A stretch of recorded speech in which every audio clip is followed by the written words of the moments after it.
Querida Maíra A Goulart, meca do esquerdismo.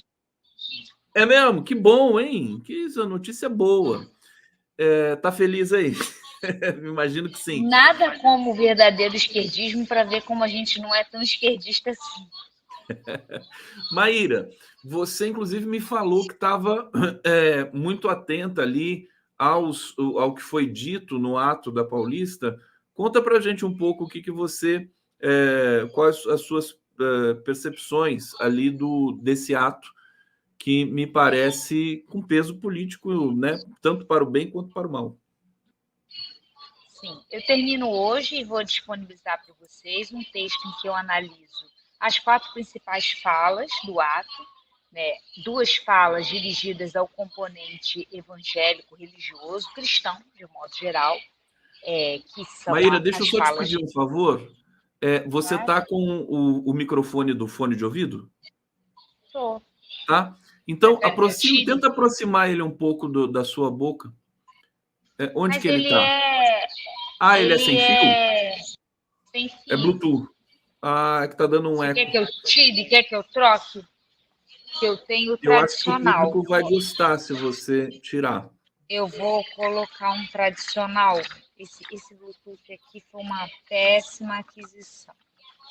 Um É segundo, que às vezes gente. esses Bluetooth eles perdem um pouco a bateria, alguma coisa assim, e tem as questões da conexão também. É mais confortável, né?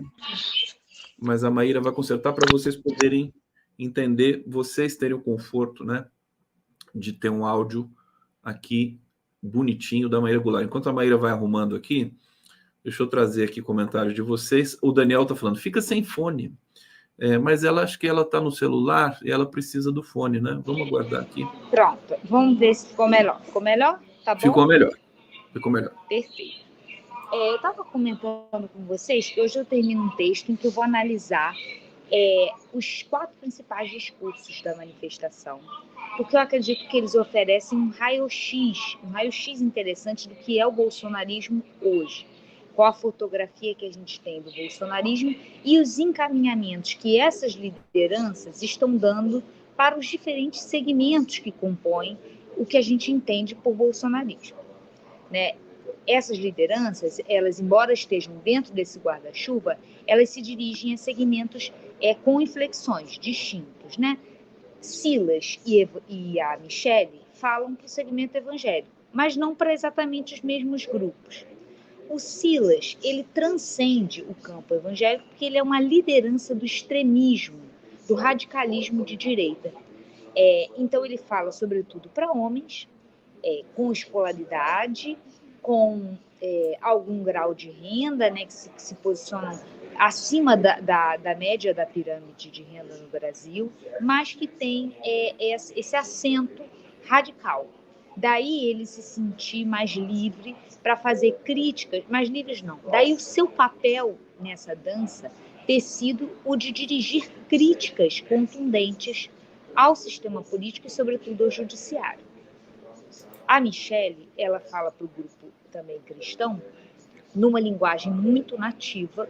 A fala dela foi uma oração, mas ela se dirige principalmente às mulheres. Ela fala de cuidado, ela fala de criança, ela fala de idosos, ela fala para as mães, né? E aí ela adota um tom um pouco mais moderado no tocante ao radicalismo político, mas muito intensamente carregado de conotação religiosa. Ela é moderada, porém não se abstém de fazer uma fala maniqueísta, se colocando do lado do bem e designando o mal como algo a ser combatido. Nesse horizonte, eu destaco a terceira fala aqui, que é a fala do Tarcísio. O Tarcísio, ele acaba desempenhando um papel do elemento racional do bolsonarismo. É aquele que está para além dessa linguagem religiosa, utilizando uma linguagem pragmática e econômica. Daí ele menciona as políticas de transferência de renda e as políticas de infraestrutura, né? Ele foi ministro da infraestrutura do governo Bolsonaro, para tentar atrair aqueles segmentos que não se identificam com uma linguagem carregada de alusões à religião. Maíra, deixa eu só fazer Você ia falar de mais quem agora? Desculpa. Eu ia falar do Bolsonaro. Do próprio Bolsonaro. Então eu seguro um pouquinho, só para eu trazer aqui um comentário e dizer o seguinte: eu acho que o que está atrapalhando um pouco o seu áudio é que tem um som aí, né? Tem um som rolando aí. Uma pessoa ouvindo algo com volume alto.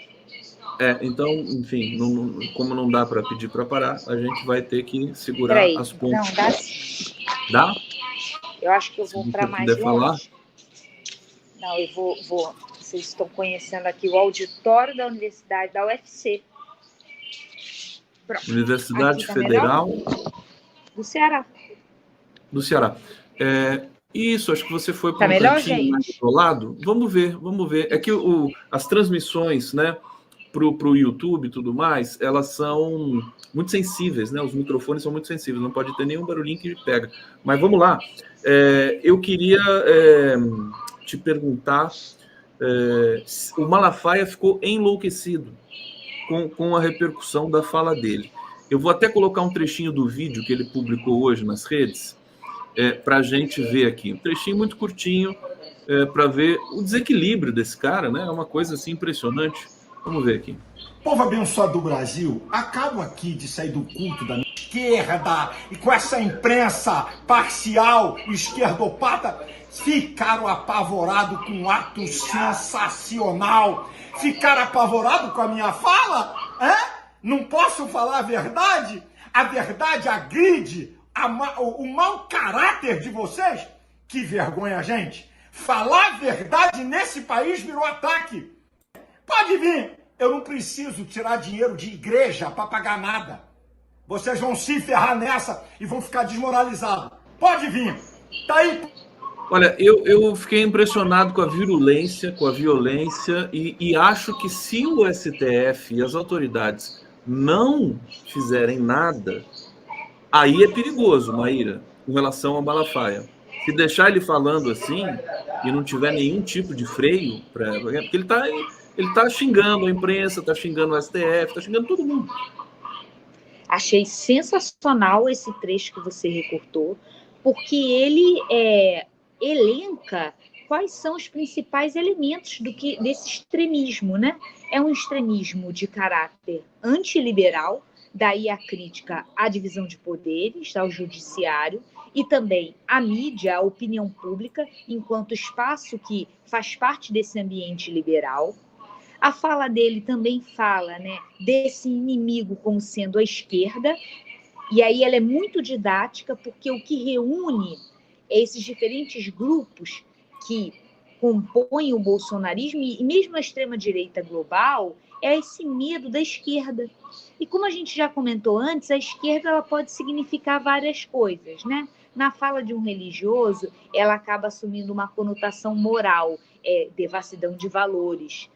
Ela pode significar também corrupção econômica, ela pode significar também populismo econômico, que é como eles chamam políticas de transferência de renda, de valorização das classes populares. Então, a esquerda ela é um significado que flutua para atrair esses diferentes segmentos que se sentem ameaçados pelos processos de inclusão simbólica e econômica das classes oprimidas, não hegemônicas, seja em termos econômicos, os pobres, seja em termos sociais, minorias LGBTQIA+, e outras minorias que são perseguidas por esse entendimento iliberal da política. Isso é um elemento que a gente não comentou ainda das manifestações, que foram as pesquisas que foram feitas com o público, né? Um público predominantemente... Isso. Pode falar. Predominantemente branco, masculino, de ensino superior, ou seja, ensino superior como um proxy de renda. Então, é aquilo que a gente identifica como classe hegemônica, né? Que não se enquadra em minorias, né? São os ricos, os brancos, os hegemônicos. Vamos falar então do Bolsonaro agora, que eu te cortei naquele momento. Fala um pouquinho das coisas que ele falou. O que chamou a atenção de todo mundo foi essa coisa da anistia, de colocar anistia dos vândalos, terroristas, né, criminosos do 8 de janeiro. Tá me escutando? É que meu microfone parou de funcionar. Vocês estão me ouvindo? Estamos ouvindo. Dele pedir essa anistia, o Hamilton Mourão, o senador, abriu lá uma pesquisa no site do Senado. Fala um pouco para a gente, então, da fala do Bolsonaro. Bem, o Bolsonaro, ele aproveitou esse momento, vocês estão me ouvindo? Bolsonaro aproveitou esse momento para orientar o seu rebanho, né? Ele fez uma fala geral que resume quais são as indicações daqui para frente. Em particular, ele orientou seus seguidores de como dialogar com as acusações que estão sendo postas contra ele. Fazendo isso, ele acabou reconhecendo que conhecia essas acusações, né? Quando ele menciona a minuta, ele acaba dando uma prova contra si mesmo. Uma vez quando ele foi chamado a depor, ele disse que não conhecia os documentos, né? Então, esse é só um comentário adicional. Mas o que ele fala, né? Ele tenta fazer uma diferenciação muito arriscada, a meu ver, entre estado de sítio e golpe. A fala que eu achei mais interessante dele, que vai ser um dos subtítulos do meu texto, é golpe é tanque na rua. Eu achei essa fala bem interessante porque ele vai tentar não negar uma movimentação para impedir a posse do Lula ou para retirá-lo do poder, mas sim dizer que isso não é propriamente um golpe. Daí ele mantém junto dele, né, esse grupo, e a pesquisa indica que 94% acreditam que a gente vive em algo análogo a uma ditadura e 88% acreditam que o Lula não ganhou a eleição, ou seja, que houve fraude nas urnas. Então, ele mantém esse diálogo de que um golpe seria, ou uma intervenção, seria para garantir a própria democracia e diminui o potencial criminoso da sua organização para impedir a tomada de poder de um presidente eleito, ou a posse, ou a continuação do governo de um presidente eleito.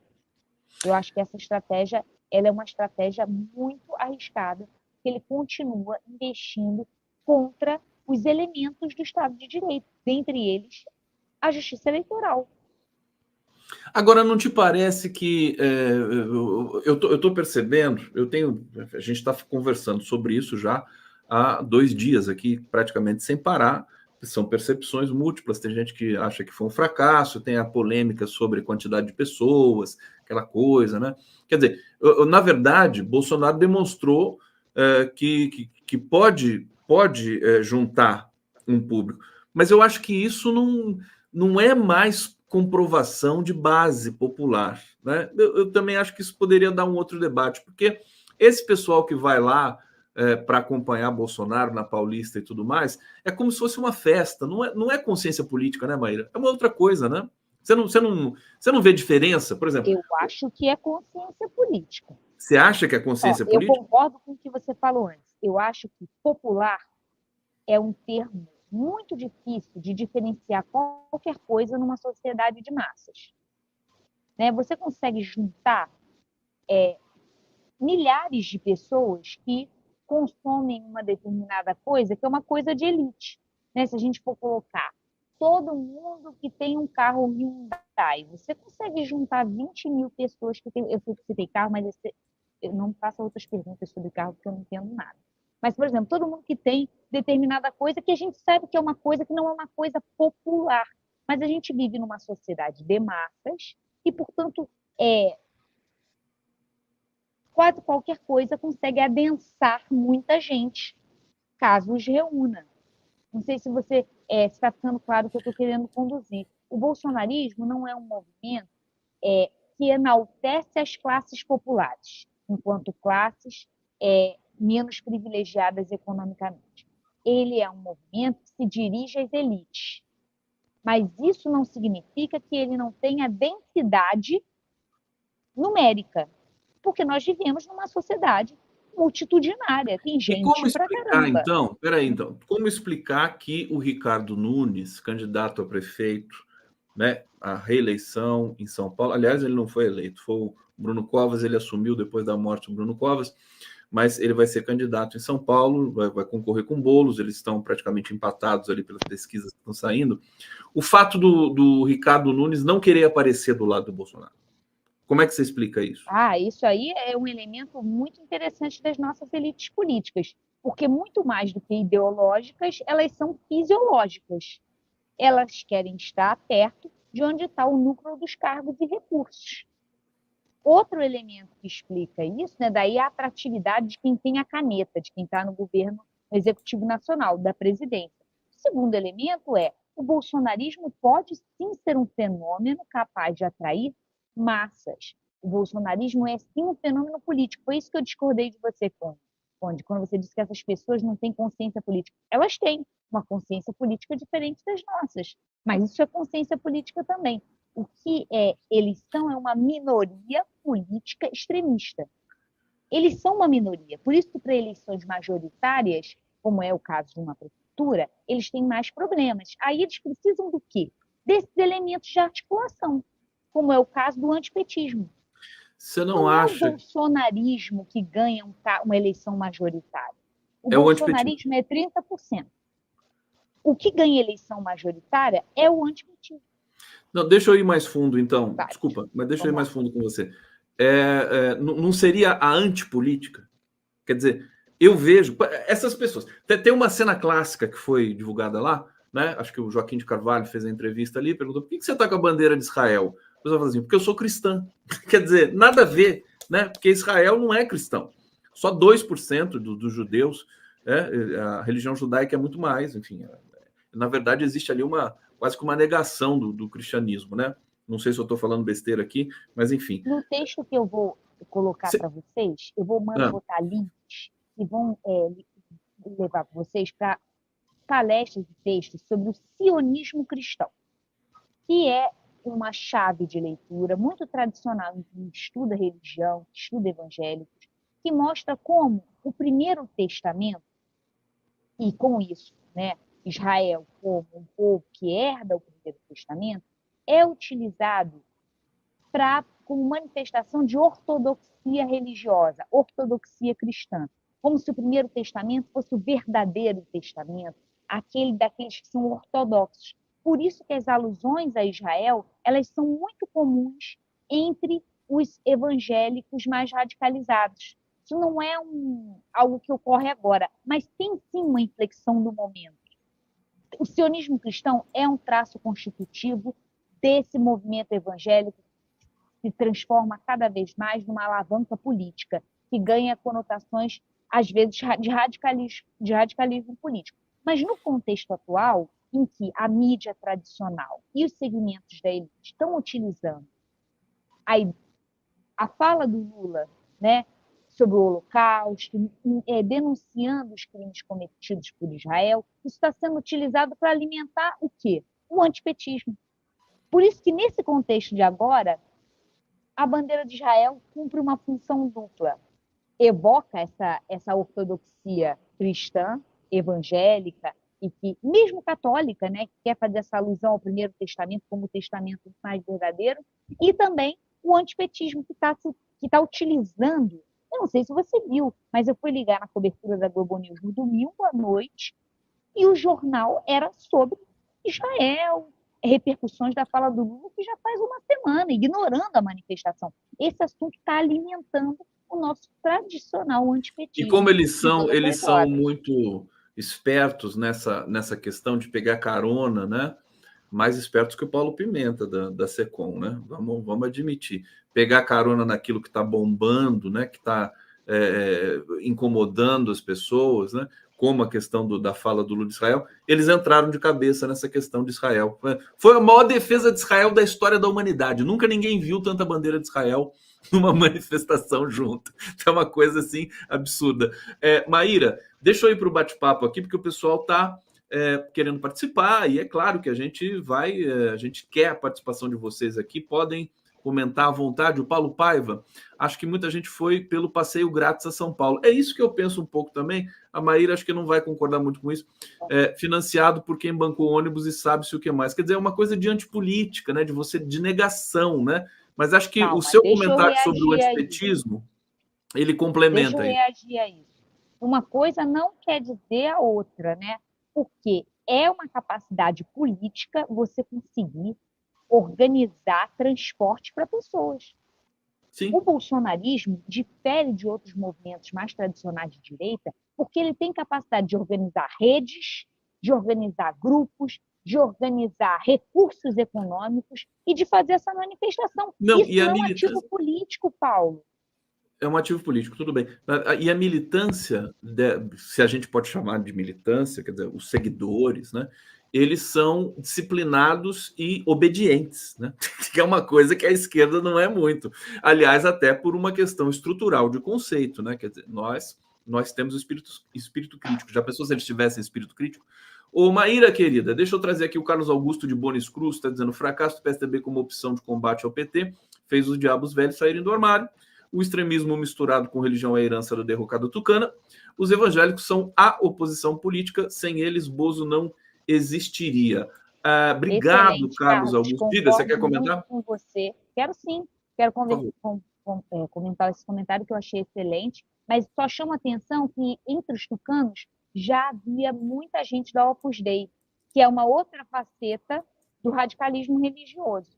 Então, temos componente religioso também na direita tradicional.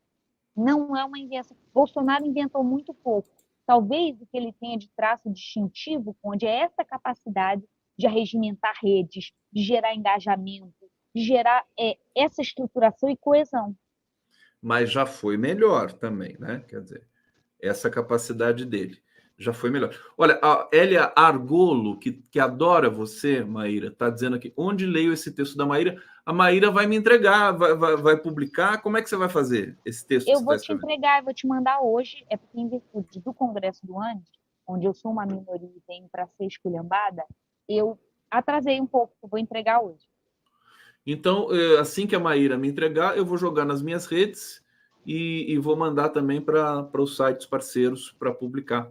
Tá bom? Aí vocês leem lá, coloco na minha comunidade também no YouTube, tá bom, meus amores? Maíra, o seguinte, e o rescaldo final desse processo, né? Eu queria um veredito teu no sentido de que qual é o próximo passo, qual é o desdobramento. Eu senti que o Malafaia está querendo ocupar o lugar do Bolsonaro. O Fernando Horta fez uma análise muito interessante ontem, de que todos os discursos ali tratavam o Bolsonaro como alguém já carta fora do baralho, como alguém que já estava preso. O Malafaia, o Gustavo Gayer, a própria Michelle Bolsonaro. Quer dizer, o Bolsonaro já foi preso, eles estão querendo espólio, estão brigando pelo espólio do Bolsonaro. Você concorda com essa leitura? Concordo. Eu concordo, e esse é um problema para todo fenômeno carismático, que é o problema da sucessão. Isso vai sim ser um drama, mas até 2026 falta muito tempo. Não acho que a gente tenha uma canibalização agora entre essas lideranças. Elas estão sendo utilizadas para falar com grupos nichados dentro do bolsonarismo. Um mais feminino, um mais feminino e moderado, Michele. Um mais masculino e radicalizado, Silas. Um mais masculino e moderado, que é o Tarcísio.